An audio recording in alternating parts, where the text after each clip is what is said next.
이제 하나님의 말씀을 보도록 하겠습니다. 하나님의 말씀은 요한계시록 4장 11절 말씀입니다. 요한계시록 4장 11절 말씀. 우리 다 함께 합독할 때에 하나님의 음성을 진듣기를 원합니다. 우리 주 하나님이여, 영광과 존귀와 권능을 받으시는 것이 합당하오니 주께서 만물을 지으신지라. 만물이 주의 뜻대로 있었고 또 지으심을 받았나이다 하더라. 아멘.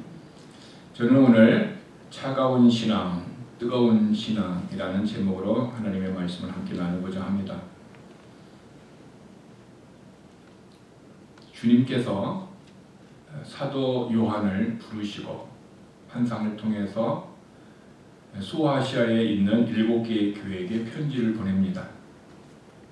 그래서 7개의 교회가 빌라델피아 교회, 사대 교회, 서모나 교회, 두아디라 교회, 에베소 교회, 라오디 교회들이 쭉 있습니다. 그런데 성경은 이렇게 기록합니다. 빌라델피아 교회의 사자에게 편지하라. 사대 교회 사자에게 편지하라. 항상 빌라델피아 교회, 사대 교회, 또 서머나 교회, 두아디라 교회 이렇게 표현했습니다. 그런데 라오디게아 교회를 향해서는 라오디 교회 사람들의 교회, 그러니까 6개 교회와 라오디게아 교회는 좀 다른 방식으로 쓰고 있다라는 것을 우리는 영어 성경을 보면 알 수가 있어요. 우리 한국 성경은 그냥 라오디게아 교회라고 얘기했는데 영어 성경에 보면은 라오디게아 사람들의 교회라고 얘기하고 있어요. 그러면은 라오디게아 사람들의 교회와 그냥 사대 교회는 어떤 차이점이 있을까라는 것을 우리는 알아야 합니다. 즉 사대 교회나 서머나 교회, 두아디라 교회 이런 교회들은 지역 교회, 지역의 어떤 교회 이름인데 그 교회는 쉽게 얘기하면 예수님을 믿는 사람들이 모여서 예배를 드리는 것을 얘기합니다. 그러므로 우리가 마리에타 제일교회, 우리 교회를 얘기할 때도 예수님을 믿는 사람들이 모여서 예배를 드리는 교회를 얘기합니다. 그런데 라오디게아 사람들의 교회라는 얘기는 교회당은 있긴 있는데 라오디게아 사람들이 모인 교회라는 거죠. 무슨 차이가 있을까요? 다른 교회들은 예수님을 믿는 사람들이 모여서 예배를 드리는 교회인데 라오디게아 교회만은 예수님을 믿지 않는 라오디게아 지역의 사람들이 모여서 사는 사람들이 예배당에 모여서 예배를 드린다는 거예요. 차이는 다른 6개의 교회는 다 예수님을 믿는 사람들이 모인 교회고 라오디게아 교회는 예수님을 믿지 않는 사람들이 모여서 예배를 드리는 교회라는 거예요. 이런 교회가 곧 오고 있습니다. 언제 이런 예수님을 믿지 않는 사람들이 다 와서 예수를 믿지 않는 사람들이 교회에 와서 예배를 드릴까요? 언제 그럴 때가 있을까요? 그때는 언제냐면은 7년 환란 때인 것입니다. 그때는 예수를 믿는 사람들은 이 땅에 존재하지 않습니다. 교회는 없습니다. 근데 교회당은 있는데 예수를 믿는 사람들이 없어요. 그러니까 예수를 믿지 않는 사람들이 모여서 예배를 드린다라는 것입니다. 그러므로 어떤 신학자는 이렇게 얘기했습니다. 주일날 교회에 가서 예배를 드리는 것은 휴거를 연습하는 것이다 얘기하고 있어요. 저와 여러분의 삶이 교회당 안에는 예수님을 믿는 사람들도 있고 믿지 않는 사람들도 함께 예배를 드리고 있습니다. 그래서 사대교회를 향해서 주님이 말씀하시기를 사대교회에서는 너희들은 행위가 죽었다 죽은 교회라고 얘기하고 있습니다. 그러나 그 중에 소수의 사람만이 죽지 않고 그들의 이름이 생명책에 흐리지 않는 지워지지 않는 사람이 있다라고 얘기를 하고 있어요. 많은 사람들이 신앙이 죽어 있지만 행함이 제대로 없지만 그러나 몇 사람이 신앙은 살아있다라는 거예요. 그래서 그 사람들을 통해서 흰옷을 입히고 그 사람들을 통해서 주님이 어떤 일을 이루시겠다라고 사대교회에 얘기하고 있습니다. 그런데 라오디게아 교회는, 사대교회는 그래도 믿는 사람들이 있었지만, 몇 명 있었지만은, 그러나 라오디게아 교회는 그냥 동네의 사람들이 다 모여서 예배를 드리는, 예수님을 믿는 사람들이 아무도 없었다라는 거죠. 저는 실제 미국 이민 사회에서 이런 교회들이 있는 것을 압니다. 어떤 목사님이 어느 시골에서 이제 총비용을 받아서 목회를 하고 있는데, 시간이 한참 지난 몇 년간을 사역을 했습니다. 그리고 난 다음에 그분이 이런 말씀하셨습니다. 내가 목회를 하는 건지 한인회를 하는 건지 내가 구분이 가지 않는다라고 말씀하셨습니다. 그래서 그 교회에 중직되는 사람들, 그 교회 처음으로 생겼을 때 사람들에게 문의를 했다고 합니다. 어떻게 해서 이 교회가 생겼습니까? 라고 물었더니 한인들이 모여서 살다가 보니까 서로 커뮤니티가 필요하다. 그래서 서로 돕고 서로를 상부상조하는 그런 모임이 필요한데, 그리고 또 하나는 이제 자녀들이 크니까 이제 결혼을 하게 되면은 줄여야 할 사람도 필요하고, 그래서 그 사람들이 모여서 우리가 절을 만들까 아니면은 교회를 만들까라고 그 사람들이 고민을 했대요. 그다가 절을 만들려고 하다 보니까 절을 지으려면은 짓는 것이 힘들고 어렵고 화가 내는 것이 어려운 것 같아서 그냥 교회를 짓기로 했대요. 근데 교회를 져가지고, 그리고 목사님을 초빙해서 자기들의 부모님이 돌아가시면 장례식도 하고 자녀들이 크면은 결혼식도 하고, 그래서 교회가 항상 한인회 같이 어떻게 운영되어졌다라는 것입니다.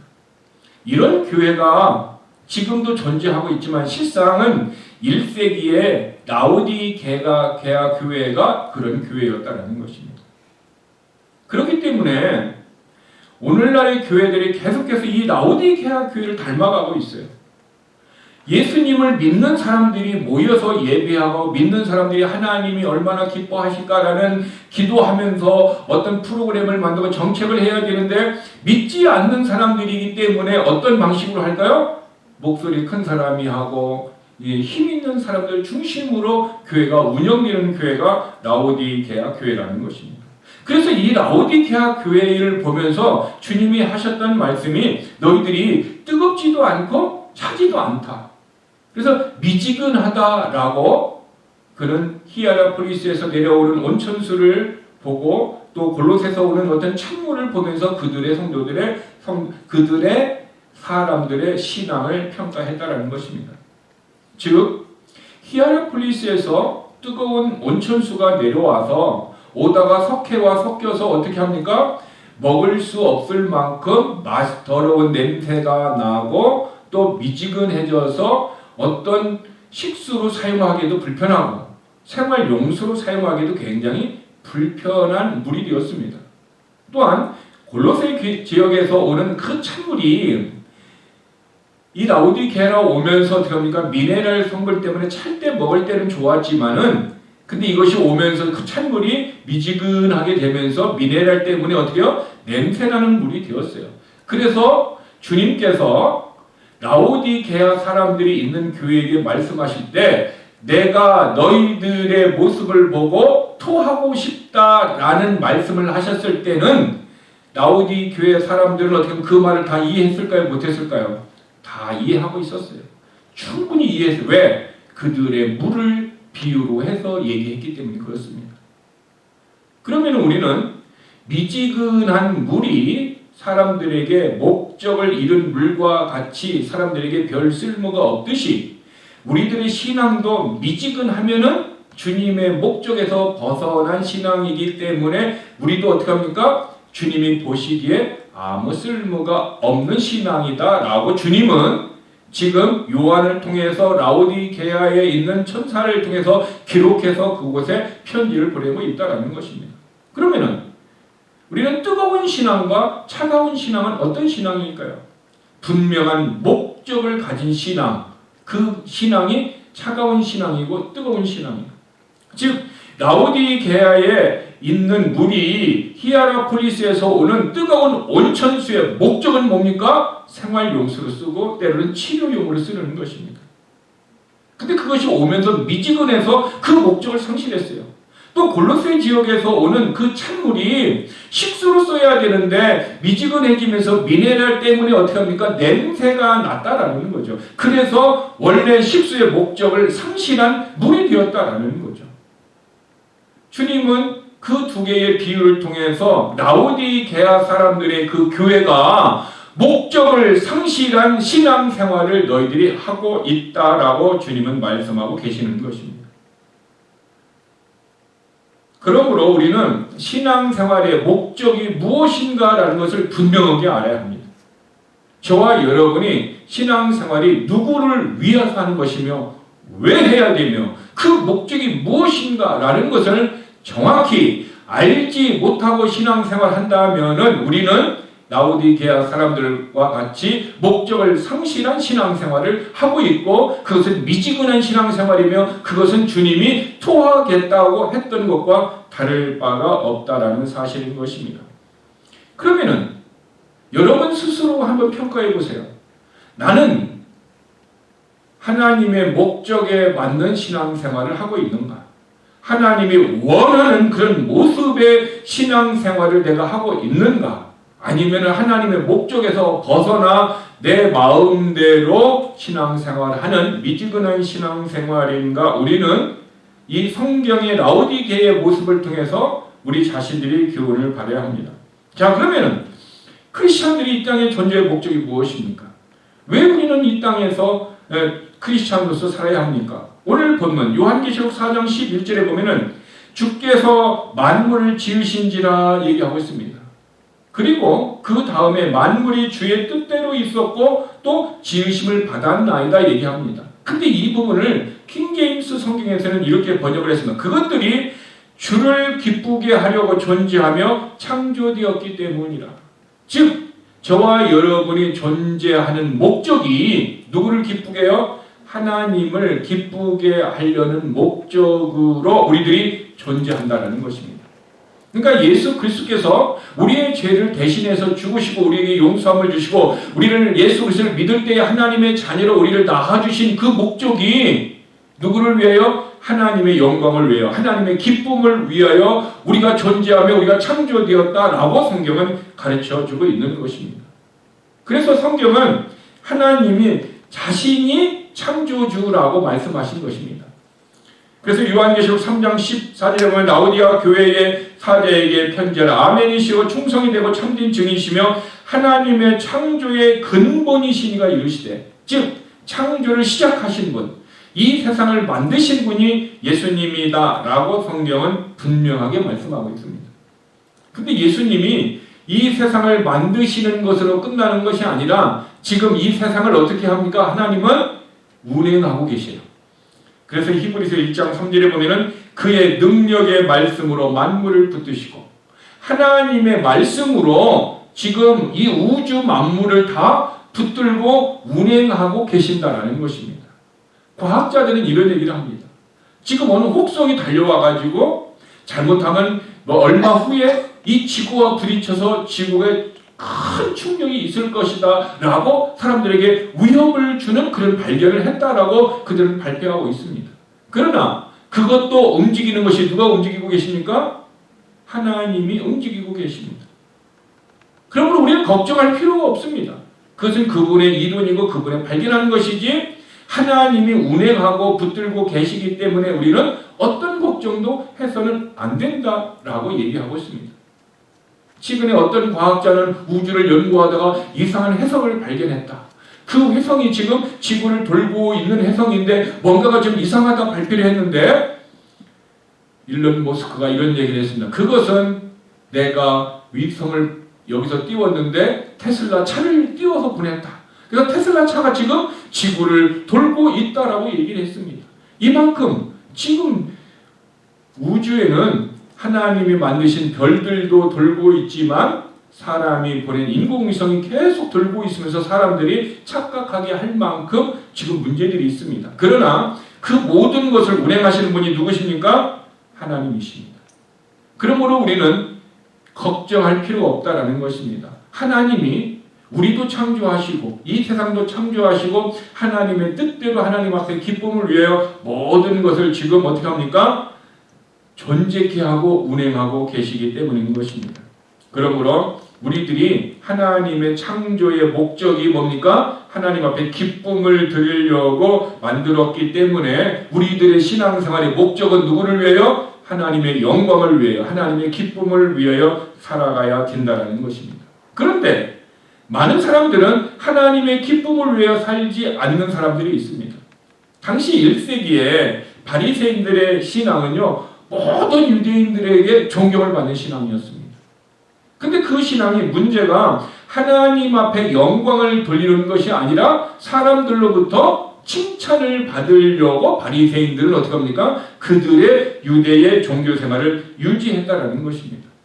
그러므로 우리들이 하나님 앞에 기쁨을 드리지 않는 하나님의 존재 목적에서 벗어난 모든 행위들은 미지근한 신앙인 것입니다.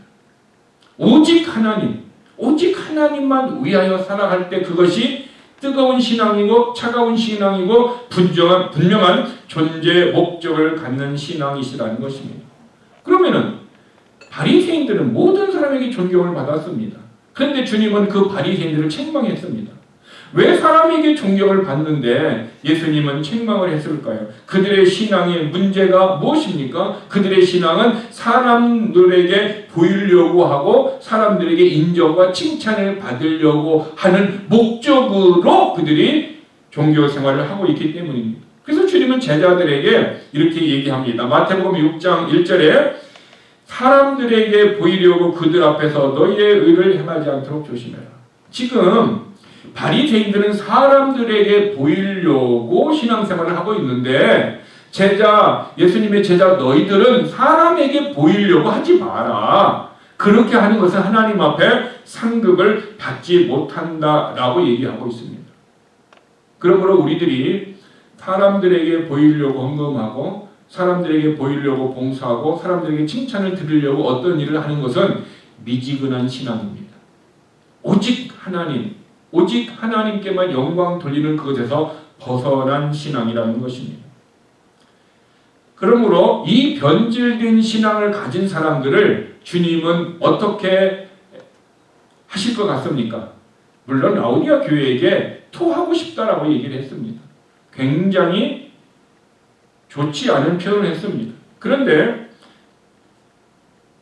사람들에게 칭찬을 받는 미지근한 신앙을 받는 사람들이 있었습니다. 그 사람들에게 누가복음 6장 26절에 보면은 모든 사람이 너희를 칭찬하면 화가 있도다 얘기하고 있어요. 참 이상합니다. 여러분들은 사람들이 칭찬해주면 좋습니까? 나쁩니까? 좋습니다. 왜 사람들이 나를 칭찬해주면 인정해주면 좋습니다. 그런데 주님은 얘기합니다. 모든 사람이 너희를 칭찬하면 화가 있다라는 거죠. 이 얘기는 라오디아 교회와 같이 미지근한 신앙생활을 하는 사람은 사람들이 나를 칭찬한다라는 거죠. 그리고 나는 그 칭찬을 좋아한다라는 것입니다. 무슨 의미일까요? 분명히 예수님은 말씀하셨습니다. 믿음으로 살고 하나님의 뜻대로 살면 칭찬이 옵니까? 핍박이 옵니까? 핍박이 옵니다. 저와 여러분이 빛과 소금의 모습으로 살면은 반드시 믿지 않는 자들이나 때로는 믿는 자들이라 할지라도 온전하게 믿지 못하는 사람들이 그런 신실한 사람들을 보고 핍박을 합니다. 그런데 사람들에게 핍박은 안 받고 칭찬만 받는 사람들이 있다라는 거죠. 그 사람들은 어떤 사람일까요? 그 사람들은 그들의 신앙의 목적이 하나님의 뜻대로 살면은 사람들의 칭찬을 모든 사람으로부터 받는 칭찬이 가능합니까? 불가능합니까? 불가능합니다.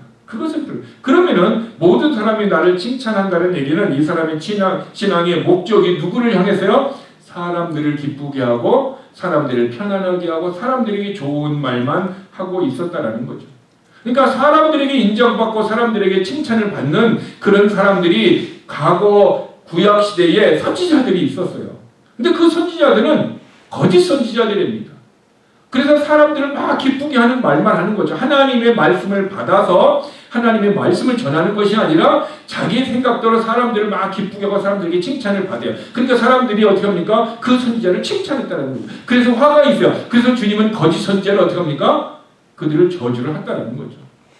그러므로 저와 여러분들의 삶이 하나님을 두려워하고 또 사람을 두려워하는 사람들이 있습니다. 사람들을 두려워하는 사람은 사람들을 기쁘게 하려고 합니다. 그러나 하나님을 두려워하는 하나님을 기쁘게 하려고 하는 것입니다.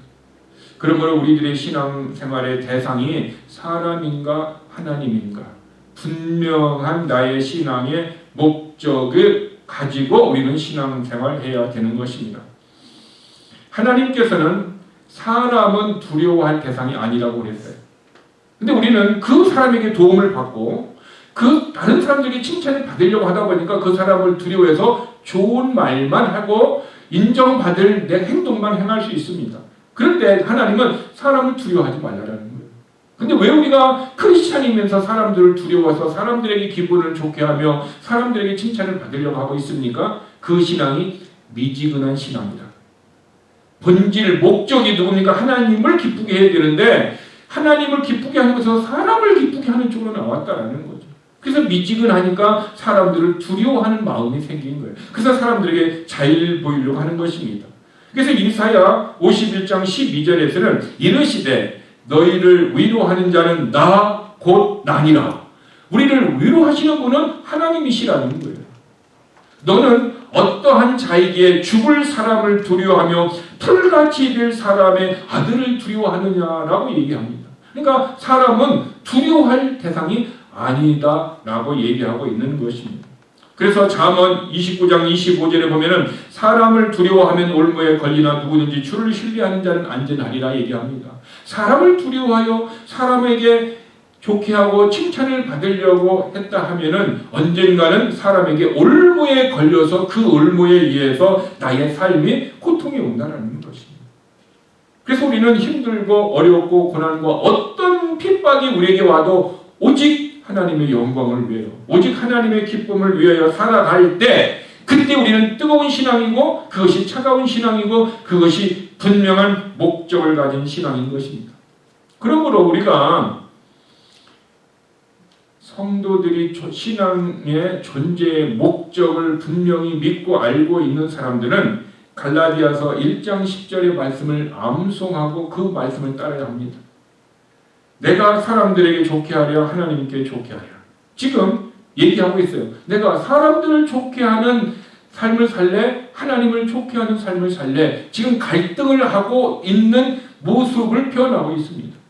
때로는 하나님을 기쁘게 하고 때로는 사람을 기쁘게 하고 왔다 갔다 하는 모습일 수도 있습니다. 그런데 사람들에게 기쁨을 구하려 내가 지금까지 사람들을 기쁨을 구하였더라면 그리스도의 종이 아니니라. 즉 나는 분명하게 그리스도의 종으로서 하나님의 자녀로서의 분명한 삶은 사람을 기쁘게 하는 삶이 아니라 하나님을 기쁘게 하는 삶을 살았다라고 바울은 신앙의 고백을 했습니다. 그러면 바울이 이렇게 신앙을 고백한 이유가 어디에 있을까요? 그가 늘 하나님의 말씀을 따라 성령의 능력을 공급받아서 살았기 때문에 이것이 가능한 거예요. 저와 여러분이 하나님의 뜻대로 하나님의 목적을 위해 살려고 하는 의지가 있고 그런 강한 열망이 있다면 성령님이 우리의 마음을 아시고 우리를 도와주셔서 말씀을 주시고 말씀이 우리 가슴에 뜨겁게 하여 주셔서 우리로 하여금 하나님의 말씀대로 하나님을 기쁘게 하려고 살아갈 수 있도록 성령님이 우리를 역사하시는 것입니다. 그래서 성령의 도움을 받지 않으면 우리는 누구의 힘으로 삽니까? 나의 힘으로 살아요. 아니면 어떤 다른 사람의 힘으로 삽니다. 하나님의 힘으로 살려고 하는 자, 성령의 능력으로 살려고 하는 자, 이 사람이 존재의 목적을 분명하게 살아가려고 하는 신앙이다라는 사실인 것입니다. 여러분에게 하나 질문 하나 해보겠습니다. 미국은 자유민주주의 국가입니다. 맞습니까? 그러면은 이 국가, 이 나라의 주인은 누구입니까? 누구입니까? 국민.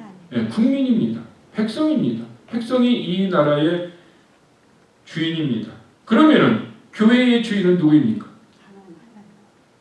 어떤 사람은 교회의 주인이 성도라고 얘기합니다. 맞습니까? 교회의 주인이 성도고 사람이 되다 보면 그 교회는 미지근한 교회입니다. 미지근한 교회는 문제가 발생하며 그 교회는 하나님이 역사하시지 않습니다. 그러면 교회의 주인은 누굽니까? 예수 그리스도 하나님이시라는 것입니다. 그래서 예수님께서는 교회의 주인이 하나님이심을 말씀하시기 위해서 에베소서 1장 22절에서 또 만물을 그 발 앞에 복종하게 하시고 이 모든 만물이 예수 그리스도의 발 앞에 복종하게 하셨다는 거죠. 이 얘기는 히브리서 1장 3절의 말씀과 같이 예수님이 지금 말씀으로 이 세상을 붙들고 있고 있다는 거죠. 주인으로서 통치하고 있다는 거죠. 그래서 그를 만물 위에 모든 만물 위에 교회의 머리로 삼으셨다. 이 교회의 머리, 교회의 주인은 누구시다? 예수 그리스도다라고 말씀하시고 있습니다. 그러므로 우리 교회가 정말로 주님이 원하는 뜨거운 교회, 차가운 교회, 우리들이 정말 뜨거운 성도, 차가운 성도, 분명히 목적을 가지고 우리가 신앙생활을 하려면은 우리는 분명히 나의 주인이, 우리 교회의 주인이, 우리의 존재의 목적이 하나님이심을 믿고 성령의 도움으로 살아갈 때에 우리는 분명한 신앙생활을 하게 될 줄 믿습니다. 요사이는 많은 사람들이 직장에서도 또 어떤 것에서 AI를 이용해가지고 묻고 있습니다. 그래서 저도 구글 AI에게 물어보았습니다. 교회의 주인이 누구냐? 라고 물어봤습니다. 물어봤더니 구글 AI에서 이렇게 얘기했습니다. 교회의 주인은 예수 그리스도이십니다. 이 얘기를 하더라고요. 제가 깜짝 놀랐어요. 어떤 사람은 교회의 주인이 성도라고 얘기하고 있는데 가만히 보면은 AI보다도 못한 믿음을 가진 사람들이 있다라는 거예요. 그것이 어느 교회요? 라오디게아 교회예요.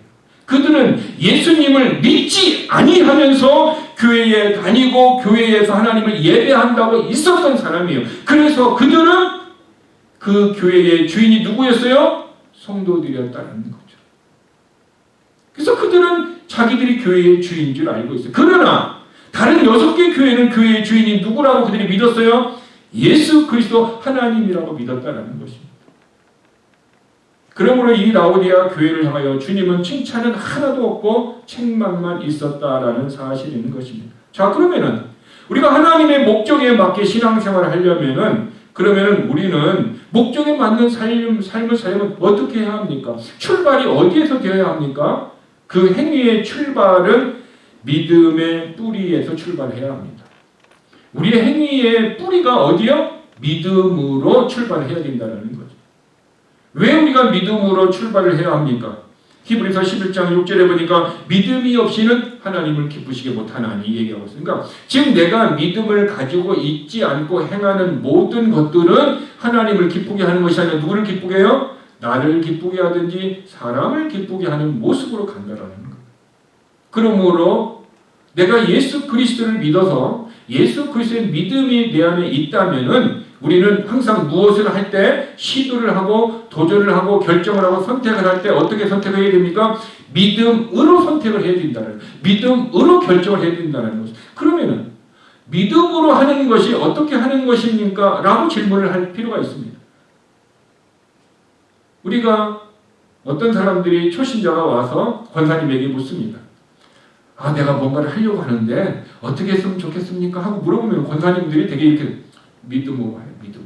믿음으로 하면 돼요. 그러면은 내가 믿음으로 하는 것을 모르기 때문에 어떻게 하는 것이 믿음으로 하는 겁니까? 라고 물어보았는데 그냥 믿음으로 하라고 하면은 그 사람이 믿음으로 하는 것이 어떻게 해가는 것인지 모른다는 거죠. 성경에는 믿음의 행위가 있어요. 믿음은 행위를 만들어낸다는 거죠.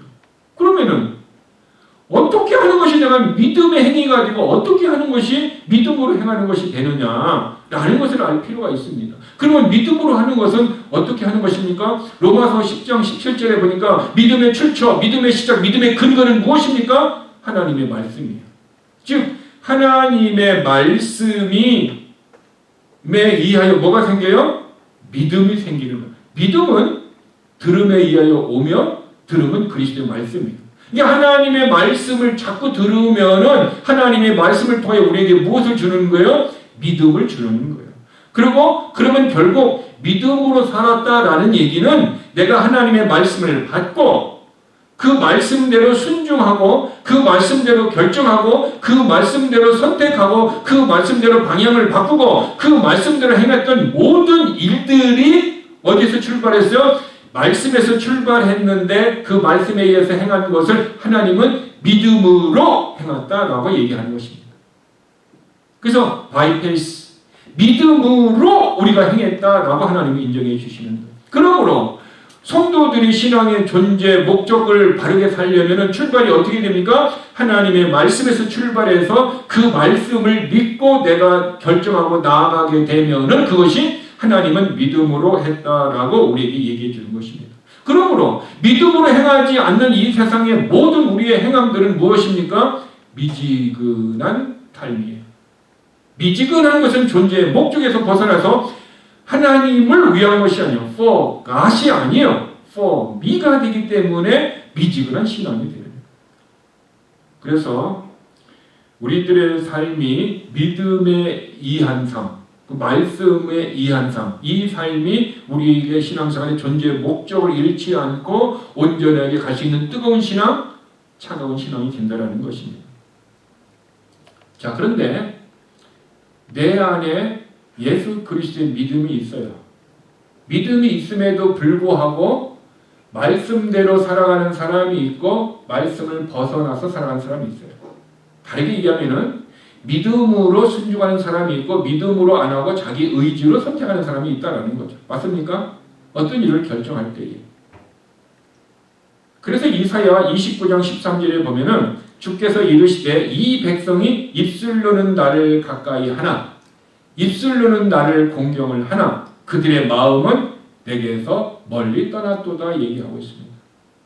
입술로는 신앙생활을 믿음으로 한다고 하고 믿음의 삶을 얘기하지만 그러나 그들의 마음이 주님에게서 떠나버렸다는 거죠.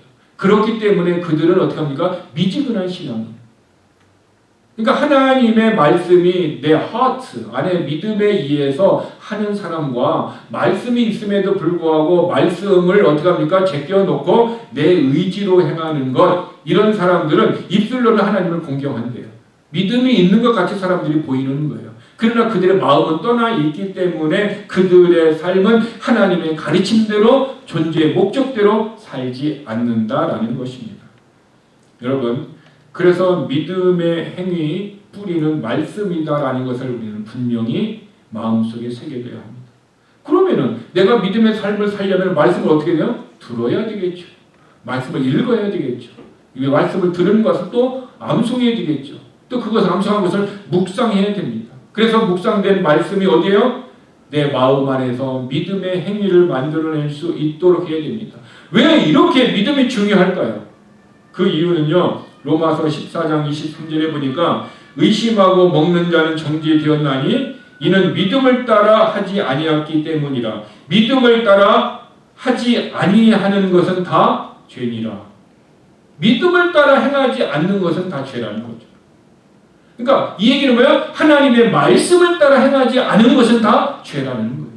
결국 우리의 존재의 목적이 말씀을 따라 살고 그것이 믿음을 따라 살아가는 것이고 그것이 하나님을 위한 것인데 근데 믿음으로 행하지 않았다. 말씀으로 행하지 않았다. 하나님을 위하지 않았다. 누구를 위한 거예요? 나를 위한 것이든 다른 것을 위한 것이든 벗어난 신앙, 미지근한 신앙 이것은 죄라고 성경은 얘기하고 있는 것입니다. 그래서 고린도전서 10장 31절에도 너희는 먹든지 마시든지 무엇을 하든지 다 하나님의 영광을 위해서 하라라고 우리에게 말씀해 주신 것입니다. 그러므로 믿음이라는 것은 하나님의 말씀을 들음과 또 하나님의 말씀을 듣고 행합니다. 믿음은 어디에 위치일까요? 듣는 위치와 행하는 위치의 가운데 있어요. 말씀을 들을 때 믿음이 들어오고 믿음이 있을 때 행함이 일어나는 거예요. 그러니까 말씀의 들음, 믿음, 행함 항상 이 순서로 이렇게 움직이고 있다는 것입니다. 그러므로 저와 여러분의 삶이 항상 뜨거운 교회, 차가운 교회의 모습으로 우리 교회가 가기 위하여서는 항상 말씀 중심으로 가야 되고 그것은 믿음으로 살아가는 거고 그것은 하나님께 영광을 돌리는 존재의 목적을 가지고 살아가는 것입니다. 우리는 이 말씀을 알았다면, 이제 깨달았다면 이제부터라도 우리의 삶을 어떻게 됩니까? 이제는 바뀌어야 됩니다. 이제는 생각도 바뀌어야 됩니다. 또한 우리의 행동도 바뀌어야 됩니다. 그래서 로마서 12장 1절에 보면은 하나님은 우리에게 이렇게 말씀하시는 것입니다. 그러므로 형제들아 내가 하나님의 모든 자비하심으로 너희를 권하노니 너의 몸을 하나님이 기뻐하시는 거룩한 산 제사로 드리라. 이는 너희가 드릴 영적 예배니라. 내 몸으로 하나님께 영광을 돌리라 얘기하고 있습니다.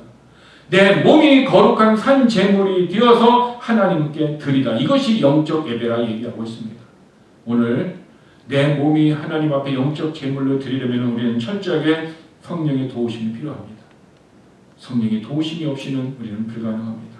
이번 한 주간 우리가 성령의 도우심을 구하고 내가 생각을 바꾸고 결단을 바꾸고 방향을 바꿔서 하나님 앞에 어떤 목적에 이루고 또 어떤 목적에서 실패했는가 내 자신의 모습을 한번 돌아보고 한 주간 동안 내 삶의 리포트를 한번 써보고 그리고 난 다음에 다음 주일 앞에 주님 앞에 우리의 신앙을 좀 고백하고 때로는 잘못된 부분은 회개하고 그래서 다시 교정할 수 있는 그런 믿음의 한 주간이 되기를 주님의 이름으로 축원합니다. 우리 다 같이 기도하시겠습니다. 하나님, 성도의 신앙생활이 하나님의 목적에 맞는 삶인가 아니면 아닌가 우리는 그 행위가 믿음의 뿌리에서 출발했는지 검토해봐야 되는 것을 알았습니다. 왜냐하면 믿음이 없이는 결코 하나님을 기쁘게 할 수 없기 때문인 것입니다. 하나님, 우리는 지난 한 주간의 삶을 뒤돌아봅니다. 내가 먹든지 마시든지 무엇을 하든지 하나님의 기쁨을 위하여 그 존재의 목적에 맞게 믿음에서 삶을 살았는가 아니면 믿음이 있었음에도 불구하고 여전히 입술로는 하나님을 가까이하고 공경하였으나 마음은 멀어져서 하나님의 가르침을 따르지 않고 사람의 계명을 따라 살았던 우리 연약한 모습이 있었습니다. 하나님, 우리를 도와주셔서 이제 신앙생활에 하나님의 말씀의 목적에서 벗어난 미지근한 신앙생활이 되지 않도록 도와주시고 또 다시 내 신앙생활을 점검하여 다시 이번 주부터는 믿음의 행위가 분명한 신앙생활을 할 수 있는 삶을 살기를 원하오니 하나님 도와주시옵소서. 성도의 신앙생활의 존재의 목적은 하나님의 영광을 위한 것이라 하였사오니 존재의 목적을 잃어버리는 신앙의 행실은 미지근한 신앙생활이 하였사오니 그래서 이번 주간은 믿음으로 살고 싶사오니 하나님 도와주시옵소서. 우리 이 시간 다 함께 하나님의 존재의 신앙생활의 목적에 맞게 살아가시도록 하나님 도와달라고 합심으로 기도하시겠습니다. 하나님 감사합니다. 우리는 다시 한번 내 신앙생활의 존재의 목적이 무엇인가 내 자신의 모습을 돌아보았습니다. 라오디게아 사람들의 교회에서는 그들은 목적이 하나님의 영광을 위한 것이다.